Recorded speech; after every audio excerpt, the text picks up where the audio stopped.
Oui, Monsieur Nouguier a une question. Allez-y, vous avez la parole. Oui, merci Madame le maire. Je pense que je n'apprendrai rien à personne ici si je ne fais que rappeler le fait que la ville est particulièrement carencée en logements sociaux. Nous sommes à environ 20% de logements sociaux sur la ville, alors que le taux minimum légal applicable est de 25%. Nous faisons ainsi partie des 280 communes qui ont été sanctionnées et en l'occurrence, nous avons payé 1,5 million d'euros de prélèvements en 2020. Au-delà de l'aspect légal et financier, il y a un véritable besoin sur la ville. À fin 2021, il y avait plus de 5000 demandes de logements sociaux sur la ville. Et seulement 300 logements ont été attribués en 2021. À ce rythme-là, ça fait plus de 15 ans d'attente pour obtenir un logement social. Que répondez-vous aux classes moyennes, aux classes populaires, aux employés qui travaillent à Levallois, ou aux jeunes générations qui souhaiteraient simplement s'installer sur la ville? Lors de nouvelles constructions, dont il est question ici, vous vous en tenez au minimum légal, qui est de 20%. Pourquoi ne pas monter ce seuil à 30%? Non, c'est 30%, Monsieur Nouguier, vous vous trompez. C'est 30, le minimum légal, comme vous dites. Oui, alors pourquoi c'est 20% ici? Dans les cas de délibération, il est noté 20%. Attendez. Quand on fait une construction nouvelle, il y a 30% minimum de logements sociaux. C'est la loi, ça. Pourquoi il est écrit 20% alors? Pourquoi on est sur 20%? Où est-ce qu'il y a écrit 20%? Ah non, c'est la même. Vous confondez. C'est pas du tout la même chose. Quand on fait un immeuble de logement, il faut absolument, de logements privés, il faut qu'il y ait 30% de logements sociaux à l'intérieur. Là, les 20%, ça ne veut pas dire ça. Ok? C'est nos conventions de réservation. C'est-à-dire qu'on a le droit d'avoir 20% des logements sociaux compris dans ces opérations-là. C'est pas la même chose. Là, c'est que du social, c'est du 100% social. On n'est pas sur des opérations privées. Excusez-moi, mais du coup, c'était pas très clair, du coup, pour moi en tout cas, dans les cas de délibération. Alors, la loi dit, quand on est carencé, comme c'est le cas pour Levallois, vous avez raison, quand une ville est carencée, si elle souhaite construire une opération de logement libre, c'est-à-dire du logement privé, elle a l'obligation, depuis l'arrêté de carence qui nous touche, d'inclure dans cette opération 30% de logements sociaux. Ça, c'est-à-dire que si on fait une opération de 100 logements, il y en a 30 qui seront des logements sociaux. Après, les différents réservataires, ça peut être la ville, le département, la préfecture, etc. Là, on est sur des opérations qui ne sont que des opérations de logements sociaux. On est sur du 100% social.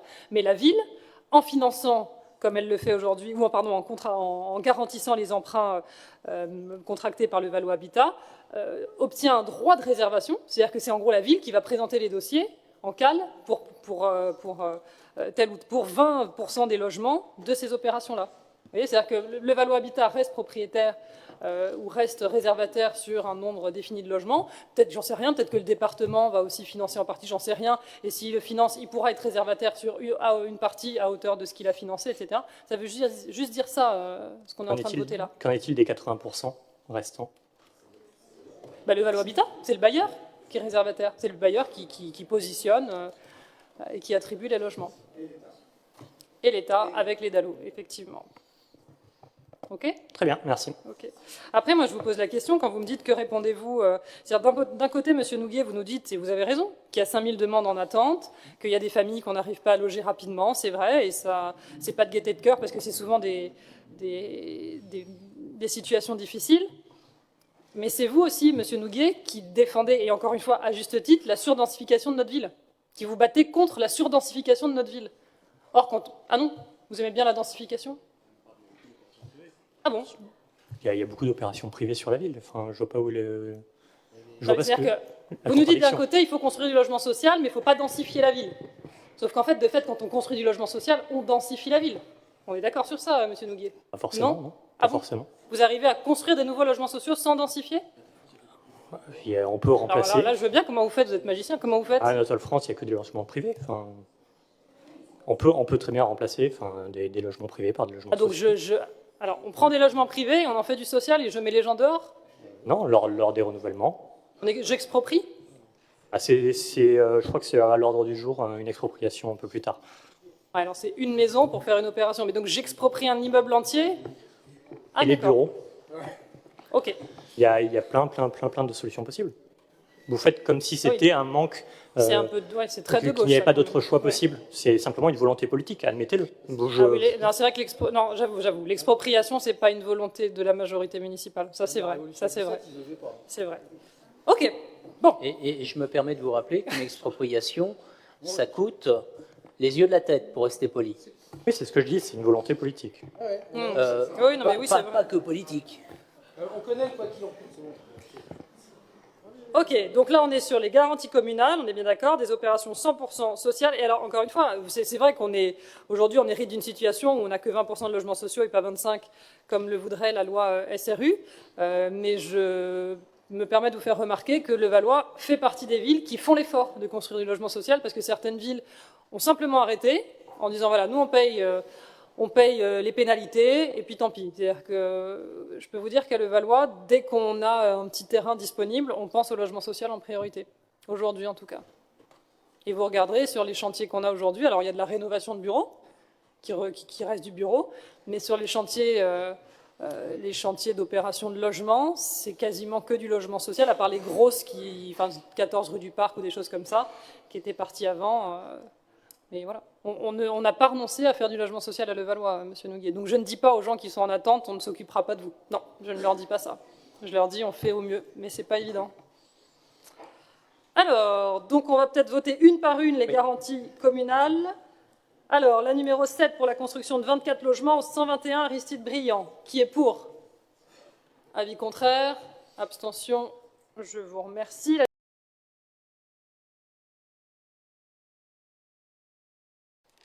Monsieur Nouguier, vous aviez une question.